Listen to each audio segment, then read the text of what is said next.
18h sur la télévision du Burkina. Un accord est trouvé entre le gouvernement et le SINATRAC, le syndicat national des travailleurs des ressources animales, des arts et de la culture. Hier, les premiers responsables du syndicat et le ministre de tutelle Tahirou Barry ont signé un protocole d'accord. Sur les 12 points de la plateforme revendicative du SINATRAC, 10 ont trouvé satisfaction. La motivation des agents et la question de l'indemnité vestimentaire sont les points toujours sur la table des négociations. Une commission de réflexion est mise sur pied pour réfléchir sur le sujet.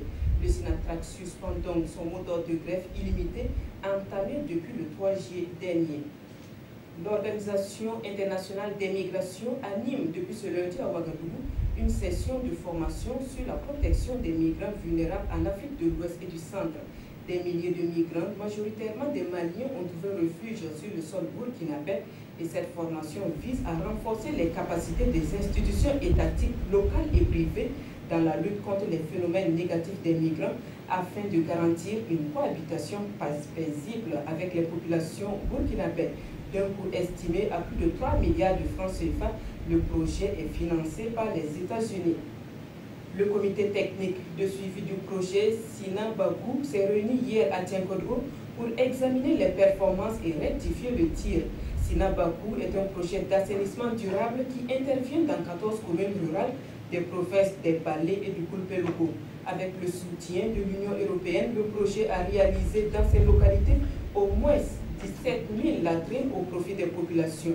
À moins de 5 mois de la fin du projet, il se pose la problématique de la pérennisation des infrastructures réalisées et le comité s'est réuni pour trouver la formule qui sied. Le comité note au passage une forte adhésion des populations dans la mise en œuvre de ces activités. Cette conférence de presse organisée par SOS Hépatique annonce les activités entrant dans le cadre de la commémoration de la Journée mondiale de lutte contre les hépatites. Une journée célébrée le 28 juillet de chaque année.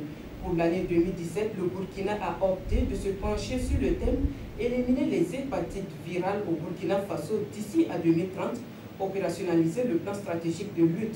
Justement, pour l'opérationnalisation de ce plan stratégique, une marche sera entreprise le 28 juillet prochain afin de mettre fin aux inégalités en matière d'accès au traitement et pour dire non à la stigmatisation.